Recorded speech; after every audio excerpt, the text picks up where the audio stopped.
So I think we're gonna hang a pretty, by the looks of it, pretty hard right here and come back in along the water, which is right in line with what our flight plan took us. And then maybe we'll get some additional instructions from ATC. Final clearances here. Yeah. Which beacon are you coming in at now, approaching? Let's see. It's Avuji. Okay, Just, nice. Yeah, just pumping in at. Oh yeah, I see it there. 42 contact Cleveland Center on 125.2. 7 miles out. First one. Yeah, all right, they're having me bank here.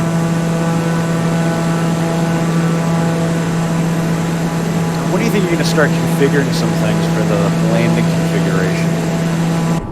And how do you mean, like flaps? Yeah, yeah. Looks like you're coming out. You still got some time. Yeah.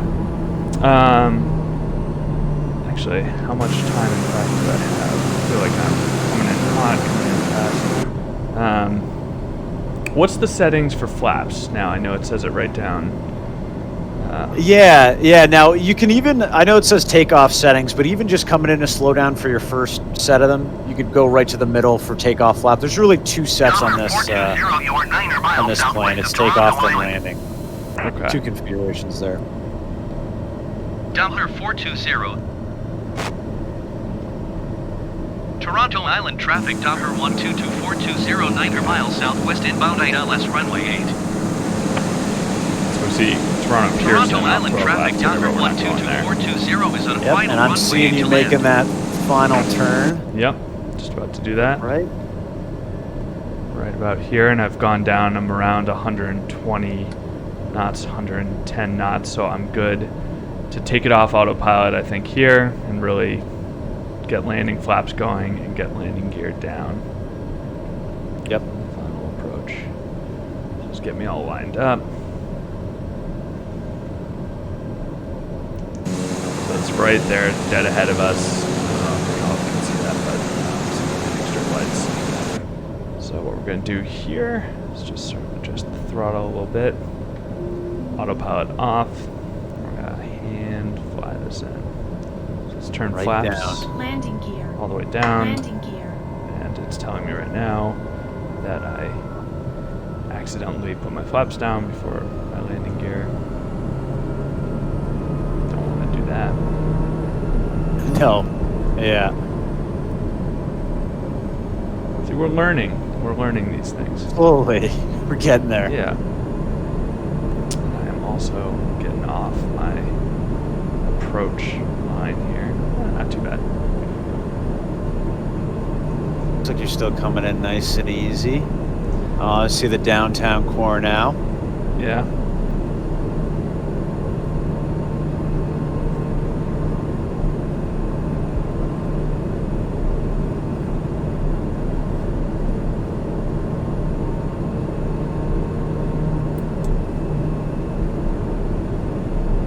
I am getting, I don't know what it is, but I'm having a very difficult time keeping her steady here. I don't know why. See, well, it looks like we're getting a 20 knot wind coming off the lake. Mine's not that bad, actually. Mine's less, Yep. but for whatever reason, my nose just wants to bounce up. Like, Yeah, the TBM, you almost have to force the nose down quite a bit. It's the pitch attitude when it's going down is insane comparatively to other planes. yeah. Well, You really have to make it look like you're yeah. gonna have a prop strike Yeah, because it is the last second. it's pumping me up. Yeah, pretty hard.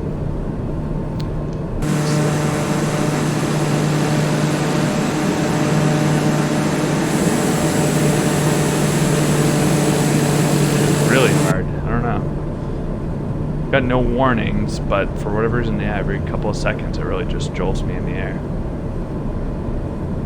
Huh. Could be some gusts going around. Didn't check the full weather report before we took off here. Real Yeah. life, definitely something you want to do. Yeah, this is. It's almost more fun in the video game to see what you're gonna get, but Yeah. not in real life. Yeah, For right. this- I'd be pretty concerned right now if every Yeah. couple of seconds my plane shoots for the sky. And it's just really impeding my ability to get down.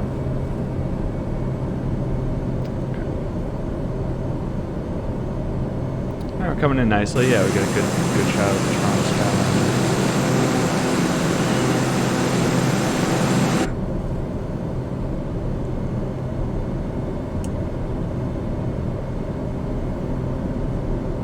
Sorry, I misspoke earlier. Once the localizer does get captured, it actually switches frequency to LOC, either 1 or 2. Okay. And it usually happens, so it looks like it happened here on Orid. That's beacon here. Okay. I think that might have been the difference. But hey, you're coming in, so I'll shut up and let you land. No. Keep talking. I'm good. Got a good approach here. Just right towards City Heights. Anyone watching this is probably horrified though by the lack of smoothness. Figured here for final. Slow down the wall A little bit. Really just take it.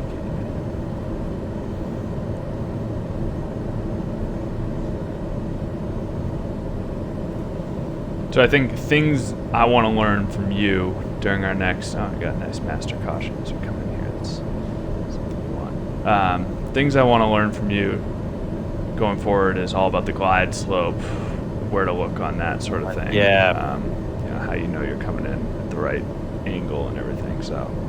Yep. Absolutely. Yeah, well, the nice thing about this plane, there is a lot of kind of automation. It's weird. You gotta still you gotta know what to look for at the certain checkpoints, but once you do, it does make life a little bit easier here. Yeah. Kind of get the best of both worlds.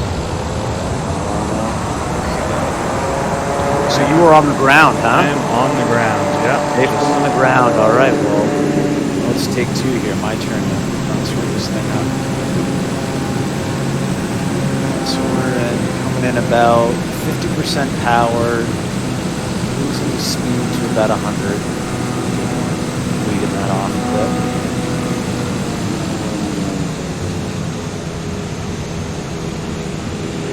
Back up here on the runway just to catch your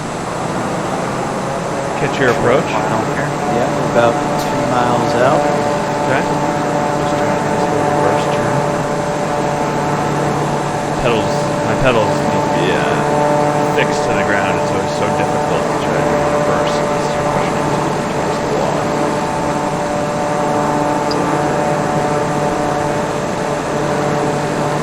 Just find the water below you.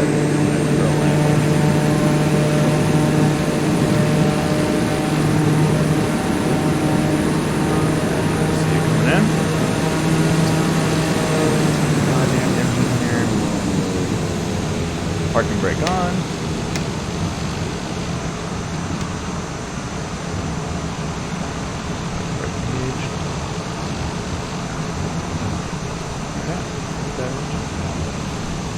Most nights we'll have this queued up better, timing-wise. Maybe follow each other in, but not too bad. Close. Yeah. Day 1 here. Flight 1. Put the power out. Easy. Looks smooth. Maybe one of the better ones. Yeah. Get it down though. Oh. All right, there she goes.